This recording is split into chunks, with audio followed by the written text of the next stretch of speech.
Hey guys, it's Ashley. Welcome back to my channel, and welcome to yet another installment of Filling Newcrest, which is a series on my channel where I quite literally fill Newcrest with base game only builds. That way anyone and everyone can get their hands on it since it is just base game.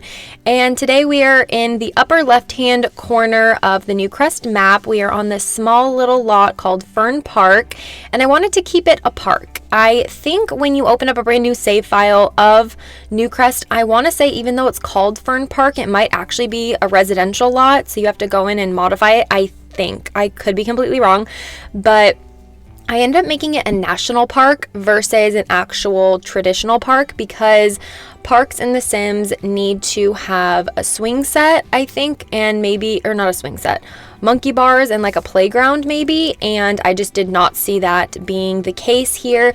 If you are familiar, or if you are not familiar with this area of Newcrest, this little neighborhood, right off to the left hand side of where we're looking right now, there's monkey bars over there. So I felt it would be a bit repetitive to make this another area for kids to potentially play.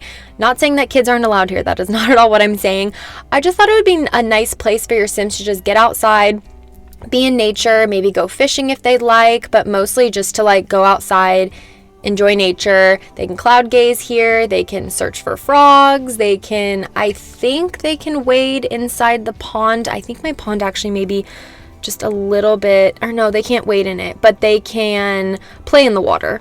So I just thought it'd be a nice place for literally your Sims to just get outside, get in nature, get away from their home lot, and just be able to relax outside, whatever the weather, if the weather permits, I guess. But I end up having 2 grills here, 2 picnic tables, a fishing sign, and I have my Sim self come here to play test, take screenshots, and I stocked the pond for you guys. So your Sims can indeed fish here. And I think I placed some like random benches over here. This is just like a nice little place for your Sims to pop in, use the restroom.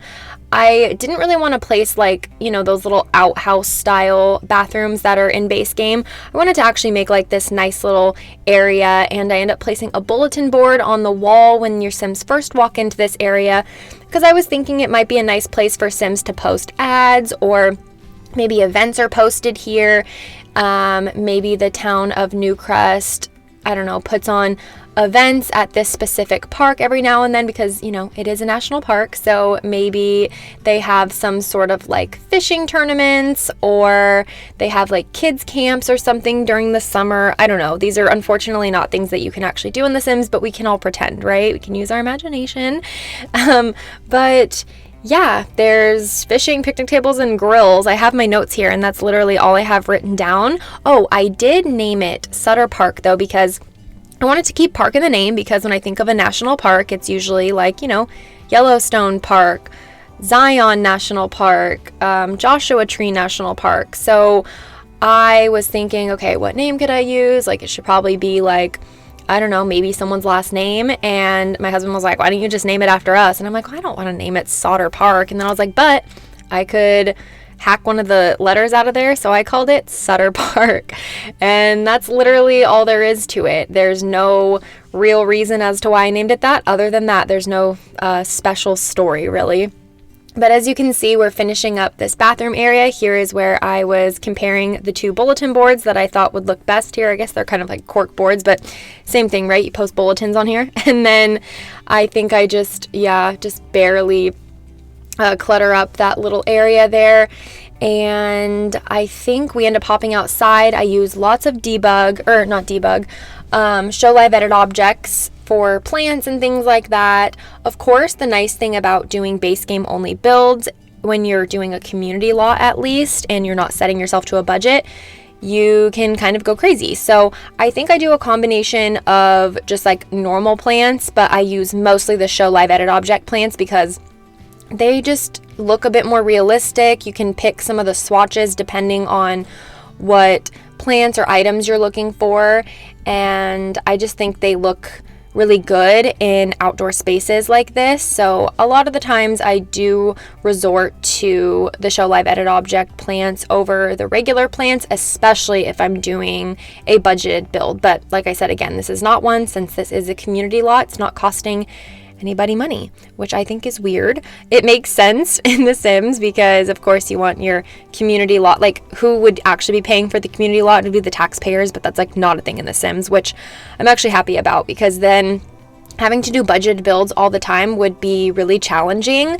As I'm doing this Filling Newcrest series on my channel, it is really hard. I took a screenshot of the Newcrest map and I went into Paint and I just kind of rough drafted what I wanted all of the lots to be like. So I, was like, okay, we need a library, a gym, a pool, a couple of parks, and then we need to have some budgeted homes, so if you or just anybody out there were to go onto the gallery and they were to want to look for, a starter home, for example, they could easily find one of different budgets. So over in this specific neighborhood, there's two of the smaller lots. I believe they're 20 by 15 lots here. And of course, those are going to be the cheapest lots that you can afford. And I wanted to make them $20,000 or simoleon rather budget homes, and I only built one so far. It was kind of hard, but that's where debug and live edit objects come into play when it comes to like landscaping and cluttering and things like that, if that's the route you want to go. And then I just started building a $60K budgeted house last night. And oh my gosh, it was so hard. I think I need to bump the budget up because I kind of already lost track of like how many simoleons I spent and all these things. And I just don't want to start from scratch because it's a rather large build and a large lot. And I'm proud of where it's come, but I haven't even touched the outside yet. And it's like, yeah, I could use, some live edit object plants, but there's nothing that I can fill the backyard with. Like, definitely not going to be able to afford a pool. I almost can't even afford a fence, but I really want a fence because I think it just looks good in that neighborhood. And I don't know. It's very tricky, basically, is what I'm trying to say. So it was nice to do this community lot. And I think at this point, I don't know exactly like what order I'm releasing these videos in, but in real time, I think I did the community pool, I did a starter home, I did this build, I did a bar, and then I did another base game home, which I want to say is a $45K budgeted house, and then the one that I started last night, which was supposed to be $60K, but I think I might have to bump it up to like 65 or 70. I don't want it to be 80 because the biggest lot I think needs to be 80, but then that makes me think, well, maybe the biggest lot needs to be like 100K. I don't know. It's really hard, but I just kind of assume that everybody that plays Sims that's aware of cheats uses cheats, and I don't know, they're able to afford any house that they want their Sims to live in. I don't really know. Let me know if I'm wrong, but we are going to be coming up on the screenshots. I'm just kind of finishing up the landscaping and final touches here, but I hope you guys enjoyed. If you guys have any comments or suggestions, please leave them down below. Let me know if the budgeted,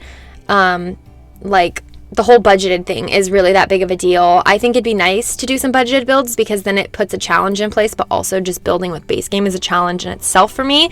But you guys let me know what you think. I hope you enjoyed today's video. Make sure to hit that post notification bell and subscribe button so you're aware of when I post videos in the future. And I hope to see you in a future build. Bye.